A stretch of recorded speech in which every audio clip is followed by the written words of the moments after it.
Halo semuanya, selamat datang kembali di podcast Duduk Manis, Mari Bicara Diabetes.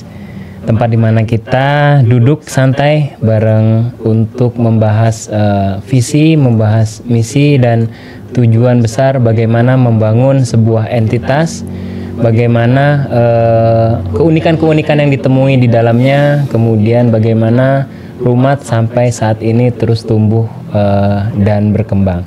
Telah hadir bersama saya di pertemuan podcast kali ini Bapak Dadang Soeharto. Assalamualaikum Bapak. Waalaikumsalam warahmatullahi wabarakatuh. Bagaimana Pak kabarnya Pak? Oh, kabarnya saya alhamdulillah sehat. Sehat Pak. Rumat bagaimana Pak? Alhamdulillah masih on the track. Oke, siap, on the track. Baik, Sobat Duduk Manis, kali ini kita akan membahas tentang pelajaran-pelajaran yang sering kali baru kita sadari setelah terjun membangun bisnis. Yang kita tahu di podcast sebelumnya, bagaimana Pak Dadang membangun sebuah cita-cita, membangun sebuah asa. Pada kenyataannya terkadang apa yang diharapkan tidak selalu selaras dengan kenyataan yang terjadi, guys. Untuk yang paling pertama kita akan bicarakan Pak, realita dan kenyataan. Awalnya pasti dengan membangun Rumat, Bapak punya konsep nih, Rumat akan seperti ini, seperti ini, seperti ini. Kemudian Bapak membangun dan setelah itu Rumat berjalan Pak. Nah, ketika dalam perjalanannya ada mungkin hal yang bisa diceritakan Pak atau dibagikan. Iya. Ketika Rumat sudah berjalan, kemudian arahnya seperti itu Pak. Iya. Bismillah. Assalamualaikum warahmatullahi wabarakatuh. Waalaikumsalam warahmatullahi wabarakatuh. Seperti yang disampaikan ya, ini lanjutan dari cerita yang harus diingat-ingat kembali ya. Jadi terus terang Pak Ade atau pendengar Duduk Manis, saya termasuk bukan orang yang mudah memori gitu loh. Iya. Saya itu biasanya kalau sudah selesai episodenya ya sudah aja gitu loh. Tapi saya coba Remind. mau menceritakan kira-kira apa sih yang bisa dibagi gitu ya Pak Ade ya. Betul. Memang awal kalau kita bicara tentang cita-cita yang ingin saya bangun gitu ya, kan kalau kita hanya satu orang gitu ya, saya yang mengerjakan, saya bisa langsung perbaiki diri saya gitu ya, langsung bisa saya lakukan apa yang saya mau, itu mudah ternyata memang. Tapi pada waktu kita membuat cita-cita itu untuk dibersamai. Oh ya, dengan banyak orang. Dengan banyak tujuan. Itu emang ternyata tidak cukup cita-cita gitu loh. Jadi kita harus kemudian menyadari bahwa kita butuh kesamaan dalam tujuan dengan orang yang kita ajak gitu ya. Kemudian kita harus juga mendesain, karena orangnya sudah 1 atau 2 atau 3 itu untuk aturan-aturan gitu ya. Kemudian pada waktu pasien kita bertambah, kemudian setiap orang punya keterampilan memang yang belum sama gitu kan ya. Dan itu ternyata di luar dari yang sebelumnya kita bayangkan. Termasuk mungkin kita harus mengatur uang dengan baik gitu ya. Kemudian menyiapkan kalau tadinya pasien itu 1 kemudian jadi 2 atau jadi 3, sarana pendukungnya gitu ya. Setiap orang kadang-kadang punya tuntutan yang berbeda gitu. Karena rame, kadang-kadang juga tukang parkir juga akhirnya jadi problem di luar gitu ya. Ada orang yang lihat potensi, kemudian kayaknya ini kadang ini cuan ini gitu. Kemudian karena kita punya lahan parkir, banyak orang yang datang, orang lihat ini peluang untuk berdagang gitu kan ya. Betul. Kemudian juga ya begitu deh, akhirnya masyarakat sekitar ngelihat kok ada aktivitas yang mulai rame gitu ya. Kemudian harus Pak RT atau lingkungan kemudian tadinya nggak peduli jadi peduli gitu ya. Dan itu semua kan nggak terbayang sebelumnya gitu loh. Jadi tadi yang Pak Ade bilang memang apa yang kita cita-citakan gitu ya, dengan yang sederhana gitu ya, karena saya juga kalau dari basicnya juga bukan orang yang dari bidang usaha gitu, orang yang tadinya bekerja. Oh ternyata banyak hal yang harusnya nanti kita cukupkan gitu ya untuk ini menjadi sesuatu yang memang kalau orang datang itu puas gitu, masyarakat sekitar mendapatkan manfaat. Oh ternyata kemudian staf yang mulai bertambah itu apa yang dia inginkan juga bisa ditemukan di tempat kita atau tempat dia bekerja, itu kan juga harus direncanakan gitu ya. Dan itu semua ternyata membutuhkan proses gitu loh. Jadi pada waktu Rumat berjalan itu memang kita tumbuh dan berkembang itu melalui proses yang ada gitu lah. Secara alamiah lah ya, walaupun tantangannya itu kemudian kita coba perbaiki gitu Pak. Jadi kalau tadi disingkat ya, sesuatu yang dicita-citakan ya dengan realita yang terjadi memang jauh dari apa yang kita persiapkan sebelumnya. Jadi kita belajar dari prosesnya aja. Baik. Kalau di awal itu Pak, ketika sudah buka satu, kemudian Bapak buka lagi di unit kedua, harapannya kan ya udah unit kedua dibuka, kita cukupi semua sarana prasarananya, kita cukupkan tenaga kesehatannya, udah pelayanan, seperti itu. Tapi ternyata tidak seperti itu ya Pak. Semuanya itu menurut Bapak berjalannya itu bertahap atau terasa sangat lama sekali gitu, sampai bisa benar-benar ibaratnya berjalan gitu ya Pak. Karena kan pernah juga saya dengar bahwasanya Rumat itu 5 tahun itu benar-benar berasa iya belum gitu, belum apa, dan sempat Bapak tetap masih bekerja juga di tempat lain gitu kan untuk memenuhi itu. Semuanya berarti berjalan amat sangat slow gitu Pak. Tapi Bapak yakin ada sesuatu di situ gitu. Iya, jadi memang dari diskusi proses yang berjalan itu gitu ya, kalau melihat memang di tahun kedua atau tahun ketiga itu kan terasa sudah mulai ada permintaan yang lumayan agak banyak lah ya untuk segera kita buka gitu. Nah tapi ternyata pada waktu kita kelola baru atau 2 atau 3 itu juga sudah terasa menyita, ada yang perlu dipersiapkan gitu ya, yang kita harus lakukan gitu Pak. Nah memang yang paling menjadi tantangan karena ini pelayanan itu kan standarisasi ya Pak ya. Betul. Gitu, tadi seperti saya bilang, pada waktu ada 3 staf perawat, kemudian di satu tempat yang sama, kemudian satu pasien merasakan perawat A, kemudian pertemuan berikutnya itu dengan perawat B, kadang-kadang mereka merasakan kok ada perbedaan gitu ya. Nah jadi memang tantangannya di standarisasi keahlian ya, baik itu berbentuk keterampilan sebagai perawat luka ataupun skill dalam berkomunikasi gitu ya, dalam bersikap dengan respon yang pasien berikan gitu kan. Itu ternyata memang bagian yang dulunya nggak kita pikirkan ternyata itu jadi kebutuhan pada pasien. Itu yang pertama sih yang saya lihat, standar dari kita sendiri ya menetapkan. Apalagi kalau kita bicara tentang ruangan yang harus kita siapkan gitu ya, atau kemudian kita bicara nanti bagaimana keuangan itu kita kelola gitu kan ya. Akhirnya kita merasa bahwa yang paling penting adalah kita punya SOP, punya standar dulu yang lebih baku gitu ya, yang kita harus yakin nanti kalau kita duplikasi gitu, kalau kita jadi standarisasi yang kita mau buat itu, kita harus pikirin kira-kira ini bisa nggak sih kita copy kalau nanti kita membuka tempat yang baru, gitu.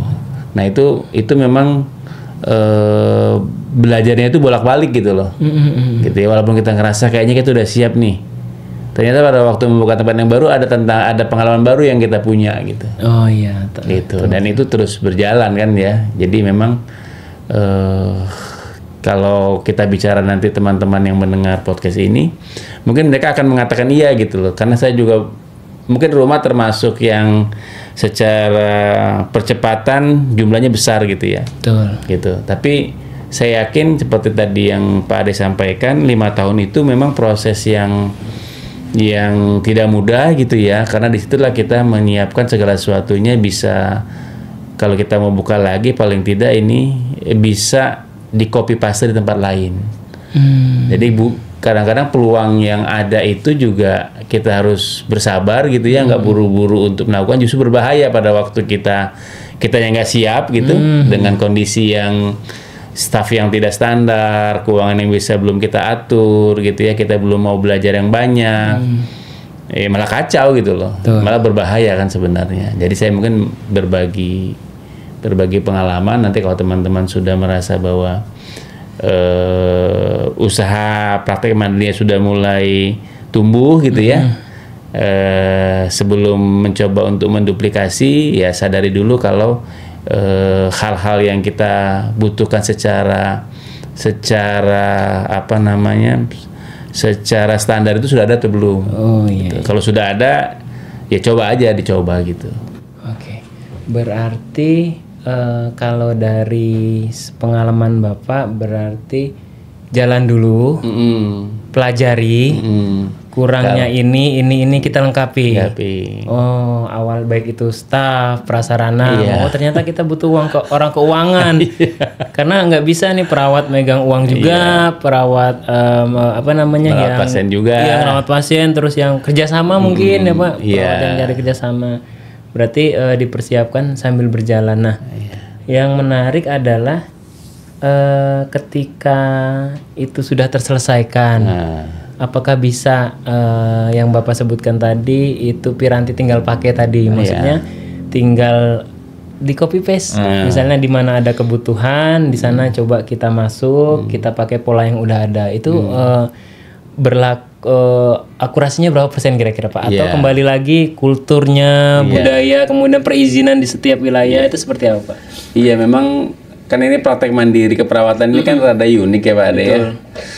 Walaupun kita memang secara aspek legal ada keputusan Menteri Kesehatan gitu ya, mengatur praktek mandiri gitu ya. Kadang-kadang kan aturan itu diratifikasi di daerah ya, baik keputusan gubernur atau wali kota gitu loh. Nah memang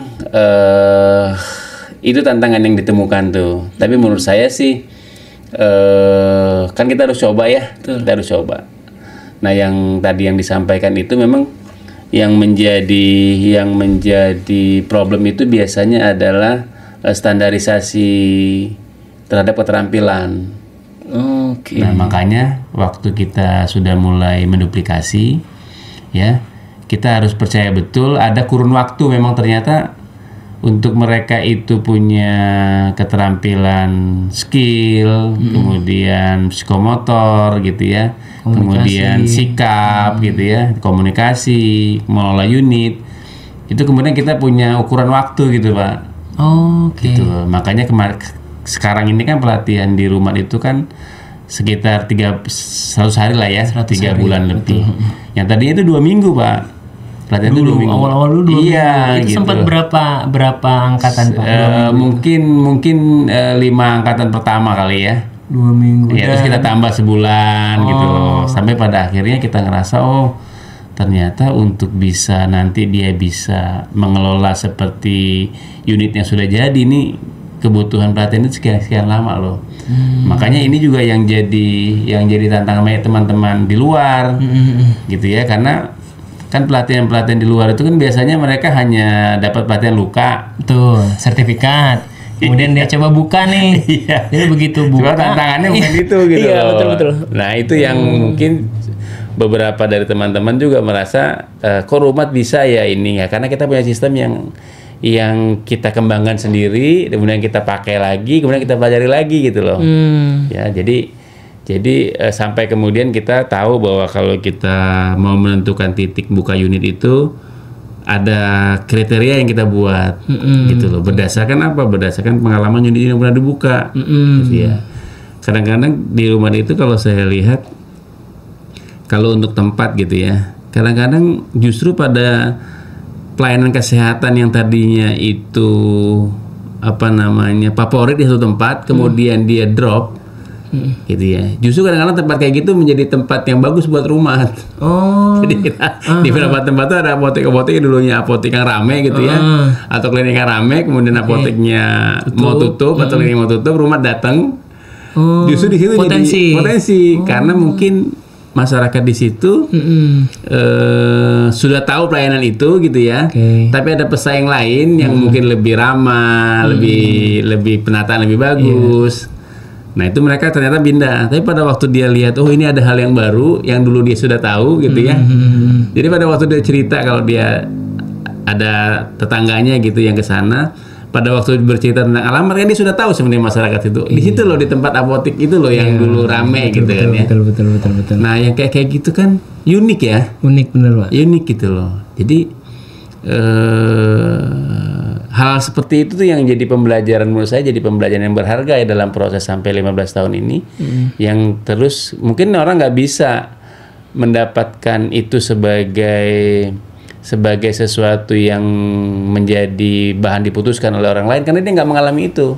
Tapi buat kami kan kayak saya gitu ya, dan teman saya yang masih dirahasiakan. Ya, itu ini apa ya, punya histori seperti itu gitu loh. Jadi kadang-kadang menentukan unit itu ada main insting juga gitu loh. Walaupun sekarang seperti Pak Ade bilang kita sudah ada Busdep ya, ada masalah marketing, dalamnya ada business development, dia yang cari harus unit dengan lokasi di sini, kunjungannya sekian, sekitarnya ada apa saja, kemudian 2 kendaraan 2 arah atau 1 arah gitu kan ya. Itu jadi ini. Tapi pada waktu feeling menentukan itu ada story yang kadang-kadang hadir di situ, ini kayaknya memang potensi deh. Tapi menurut ukuran sebenarnya enggak gitu. Itu seperti itu. Secara data, secara statistik di atas kertas kayaknya nggak mungkin. Nggak mungkin. Tapi begitu secara feeling. Ya pada waktu didatengin oleh ownernya, ini bagus kok. Bisa ya. Gitu Pak. Luar biasa. Ya itu unik, itu yang saya bilang tadi ya, kayak gitu tuh. Walaupun hal lain seperti cash flow, kemudian menentukan bangunan yang layak, gitu ya, itu kan standar-standar umum lah. Oke Pak, Rumat sudah sebesar saat ini, sudah 5 tahun ke-15. Yang jadi menarik adalah apakah visi atau misi Dadang yang dulu dengan Rumat yang sekarang ini apakah masih selaras? Dalam artian kalau dahulu kan ya udah merawat, kemudian dapat penghasilan, pasti kan seorang Pak Dadang yang dulu nih, yang 15 tahun yang lalu dapat penghasilan. Nah kalau untuk saat ini seperti apa Pak? Itu pertanyaan menarik tuh. Seperti apa Pak? Kalau saya lihat gini, kayak tubuh kita itu kan ada hal yang paling vital dalam tubuh ya, gitu ya. Kalau orang bilang itu jantung gitu ya. Saya sih merasa Rumat dengan 15 tahun esensialnya masih ada. Esensinya masih ada. Perjuangan itu ya. Tapi dengan perkembangan yang terjadi gitu ya, yang kita harus adaptif dengan tuntutan gitu. Itu kemudian kompleksitas kan menjadi banyak tuh Pak Ade. Ya, kita harus bisa staff kan kurun waktu 15 tahun ini kan sudah beralih 2 generasi ya. Ada generasi milenial ya.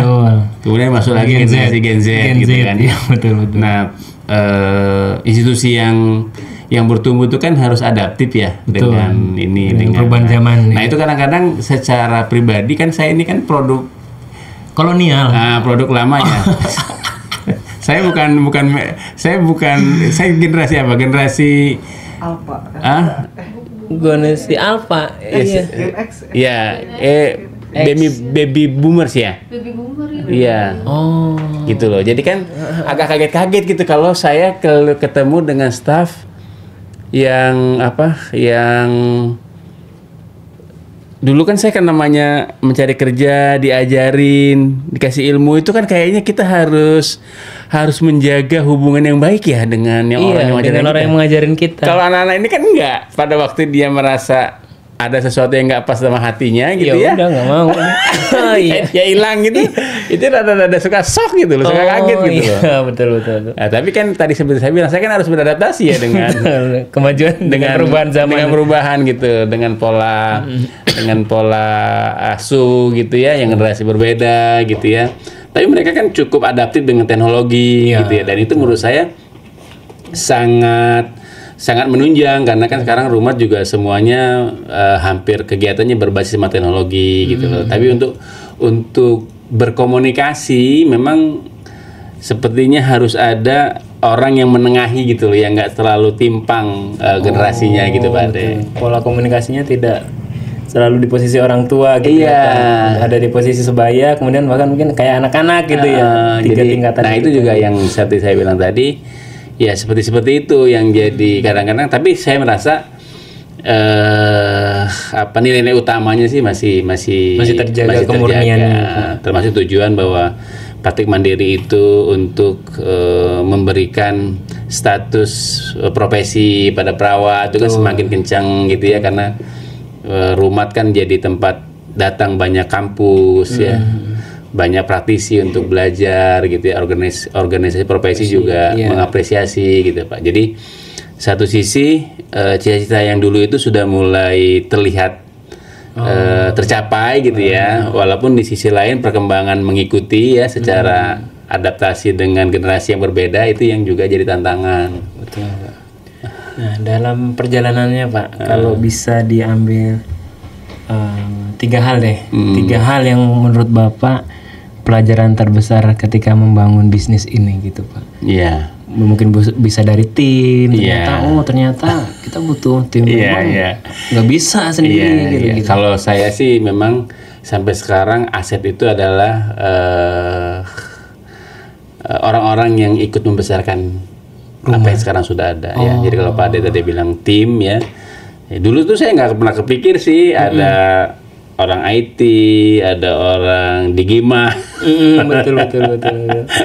ada orang keuangan gitu ya, ada banyak macam-macam gitu. HRD jadinya ngurusin karyawannya gitu. Jadi ternyata nilai yang besar salah satunya adalah bagaimana tim itu menjadi bahan yang harus selalu kita pikirkan, karena itu adalah aset yang terbesar gitu ya.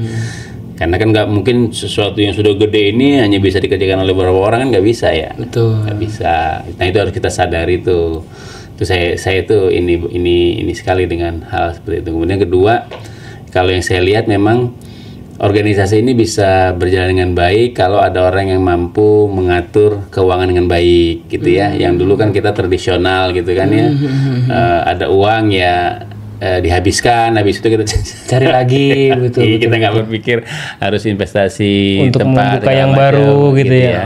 Iya. Nah yang ketiga sih memang tadi saya sudah singgung-singgung ya, karena kita itu melewati fase-fase peradaban yang COVID, kemudian masuk digitalisasi gitu ya, mau pakai teknologi, memang ya harus adaptif dengan perkembangan dan kita mau belajar dan berubah gitu Pak. Itu 3 hal itu sih yang saya lihat kalau saya coba lihat gitu kondisinya, kita harus buat tim itu sebagai satu aset yang besar gitu ya. Kemudian kita juga harus bisa mengelola aset kita secara benar gitu. Kemudian kesabaran finansial juga mungkin ya Pak, jangan buru-buru nyari untung yang banyak tapi gitu. Ternyata harus ada mekanisme yang benar-benar dilaksanakan, bahwasanya kita harus menyimpan segini untuk menyiapkan buka lagi segini, jadi terus secara estafet. Kemudian yaitu belajar akan perubahan zaman, perubahan kebutuhan pasien, baik itu dari segi kompetensi perawatnya mungkin ya Pak, kan perkembangan perawatan luka kan mulai dari bahan-bahan atau kalau kita sebutnya itu dressing ya Pak, itu kan selalu ada inovasi-inovasi dengan produk ini akan mempercepat kesembuhan seperti itu Pak. Nah kalau kita tarik lagi ke belakang nih Pak, dulu untuk seorang Pak Dadang gitu, udah 15 tahun yang lalu itu sudah ada gambaran kah akan punya tim? Sudah ada gambaran kah akan memanage keuangan? Sudah ada gambaran kah? Oh, kayaknya harus banyak belajar atau ya udah lakuin aja yang bisa saya lakuin gitu. Ini kan jadi sangat menarik nih Pak. Iya. Sebenarnya orang bisa lihat saya sih.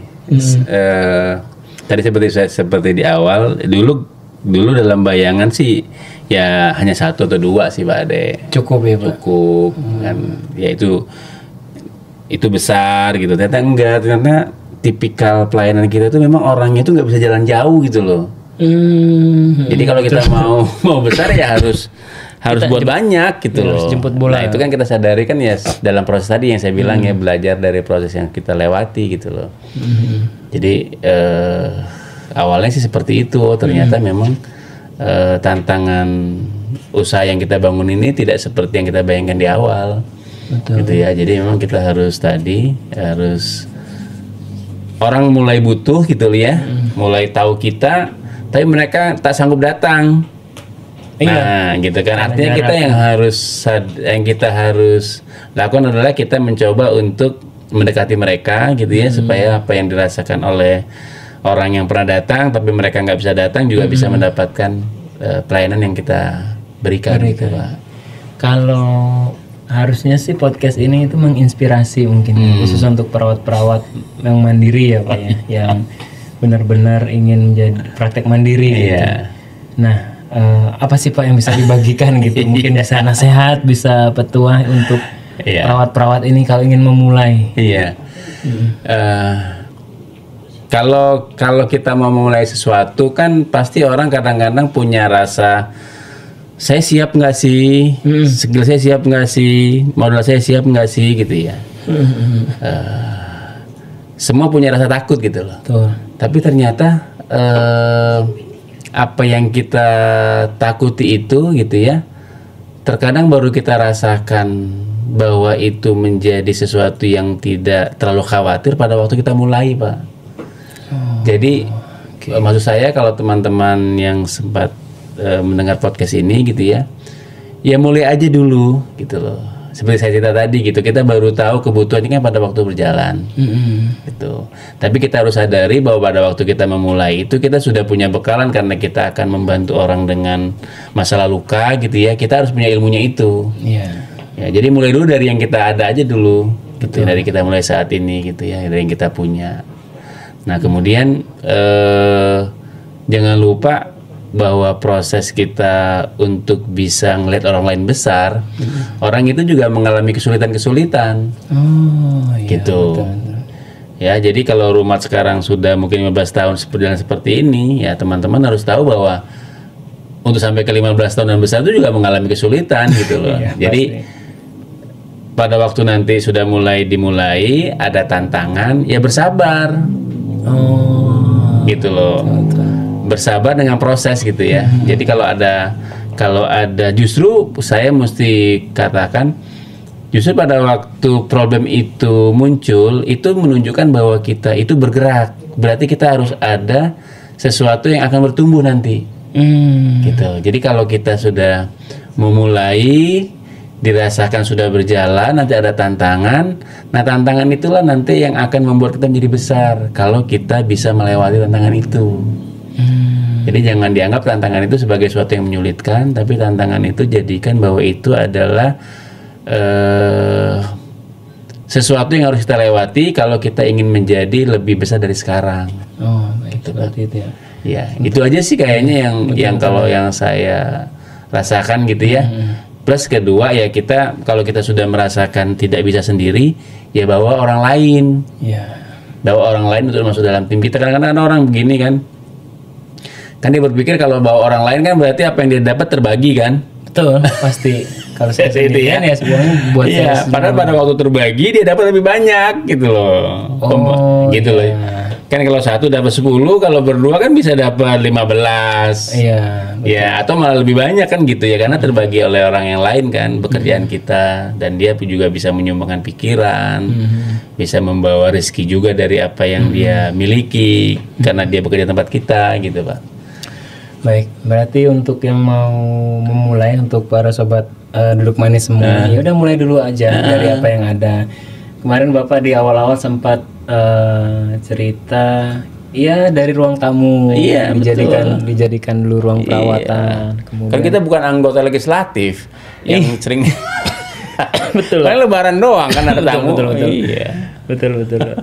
Jadi dimulai dulu, tapi tetap harus satu pegangan kuatnya ya kuasai dulu ilmunya. Iya, kan Kuasai kita dulu ilmunya. mengatasi masalah kesehatan orang lain kan. Nggak bisa Itunya sembarangan. dulu di fixin, tinggal bagaimana prosesnya mau membuka mungkin masih bingung ya itu mulai aja dulu gitu kan. Bangun tim yang kuat. Tim ini sih pasti terkait dengan kita bersosialisasi ya Pak. Maksudnya kita punya keahlian, kita membangun sebuah tim itu pasti dengan komunikasi juga yang baik. Kita jago akan satu hal tapi kita tidak komunikasikan ke orang-orang nggak tahu kan. Ternyata kamu jago yang ngerawat luka gitu ya kan. Oh seperti itu. Yang kemudian harus ya bersabar di dalam prosesnya. Tidak ada yang mudah dalam 15 tahun termasuk dalam membangun rumah yang hampir 250 lebih ya Pak. Itu butuh kesabaran dan konsistensi, ya setia kepada cita-cita sih, selalu digaung-gaungkan seperti itu. Kemudian ya mau berubah dan belajar. Zaman terus berputar kan, roda terus berputar. Kalau orang bilang tidak selalu di atas, kadang-kadang di atasnya lagi, kadang-kadang di bawah gitu. Di bawah keinjek. Kadang-kadang di bawah terus, kok masih di bawah terus, ternyata bannya kempes Pak. Jadi muter ya tetap di bawah gitu Pak. Luar biasa sekali, sangat powerful sekali untuk sesi kita kali ini, di mana buat teman-teman khususnya nih, khususon karena Pak Dadang seorang perawat yang ingin memulai bagaimana sih membangun sebuah bisnis gitu kan.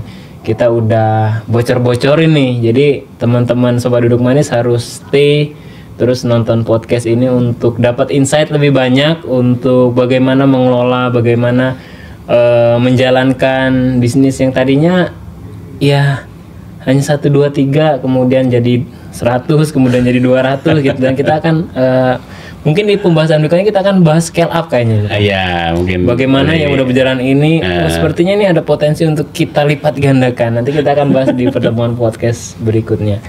Terima kasih Pak Dadang untuk hari ini, untuk sharing dan berbagi ilmunya untuk bagi yang mau mulai berusaha menjadi seorang perawat mandiri. Baik. Jangan lupa untuk follow sosial media kita di Instagram @rumatindonesia, Facebook @rumatindonesia, kemudian TikTok @rumatindonesia dan Instagram @rumatindonesia untuk terus mendapatkan update ilmu, update sharing pengalaman dari kami PT Rumah Perawatan Indonesia Rumat. Saya Ade pamit undur diri. Terima kasih Pak Dadang. Assalamualaikum warahmatullahi wabarakatuh. Waalaikumsalam warahmatullahi wabarakatuh. Komunikasi gitu ya, dalam bersikap dengan respon yang pasien berikan gitu kan. Itu ternyata memang bagian yang dulunya nggak kita pikirkan ternyata itu jadi kebutuhan pada pasien. Itu yang pertama sih yang saya lihat, standar dari kita sendiri ya menetapkan. Apalagi kalau kita bicara tentang ruangan yang harus kita siapkan gitu ya, atau kemudian kita bicara nanti bagaimana keuangan itu kita kelola gitu kan ya. Akhirnya kita merasa bahwa yang paling penting adalah kita punya SOP, punya standar dulu yang lebih baku gitu ya, yang kita harus yakin nanti kalau kita duplikasi gitu, kalau kita jadi standarisasi yang kita mau buat itu, kita harus pikirin kira-kira ini bisa nggak sih kita copy kalau nanti kita membuka tempat yang baru. Gitu. Nah itu memang belajarnya itu bolak-balik gitu loh. Gitu ya, walaupun kita ngerasa kayaknya kita udah siap nih, ternyata pada waktu membuka tempat yang baru ada pengalaman baru yang kita punya gitu. Gitu. Dan itu terus berjalan kan ya. Jadi memang kalau kita bicara nanti teman-teman yang mendengar podcast ini, mungkin mereka akan mengatakan iya gitu loh. Karena saya juga mungkin rumah termasuk yang secara percepatan jumlahnya besar gitu ya. Betul. Gitu. Tapi saya yakin seperti tadi yang Pak Ade sampaikan, 5 tahun itu memang proses yang tidak mudah gitu ya, karena disitulah kita menyiapkan segala sesuatunya bisa, kalau kita mau buka lagi paling tidak ini bisa di copy paste di tempat lain. Jadi kadang-kadang peluang yang ada itu juga kita harus bersabar gitu ya, nggak buru-buru untuk melakukan, justru berbahaya pada waktu kita yang nggak siap gitu dengan kondisi yang staff yang tidak standar, keuangan yang bisa belum kita atur gitu ya, kita belum mau belajar yang banyak, malah kacau gitu loh, malah berbahaya kan sebenarnya. Jadi saya mungkin berbagi pengalaman, nanti kalau teman-teman sudah merasa bahwa usaha praktek mandiri sudah mulai tumbuh gitu ya, sebelum mencoba untuk menduplikasi ya sadari dulu kalau hal-hal yang kita butuhkan secara secara standar itu sudah ada atau belum. Kalau sudah ada ya dicoba gitu. Berarti kalau dari pengalaman Bapak berarti jalan dulu, pelajari, kurangnya ini kita lengkapi. Oh, awal baik itu staff, prasarana. Oh, ternyata kita butuh orang keuangan. Karena nggak bisa nih perawat megang uang juga, perawat Merawat pasien juga. Iya, merawat pasien, terus yang kerjasama mungkin ya Pak. Iya. Dari kerjasama. Berarti dipersiapkan sambil berjalan. Nah, yang menarik adalah ketika itu sudah terselesaikan, apakah bisa yang Bapak sebutkan tadi itu piranti tinggal pakai tadi, maksudnya tinggal di copy paste, misalnya di mana ada kebutuhan di sana coba kita masuk, kita pakai pola yang udah ada itu. Akurasinya berapa persen kira-kira Pak? Atau kembali lagi kulturnya, budaya, kemudian perizinan di setiap wilayah itu seperti apa Pak? Iya, memang kan ini praktek mandiri keperawatan ini kan rada unik ya Pak Ade ya. Walaupun kita memang secara aspek legal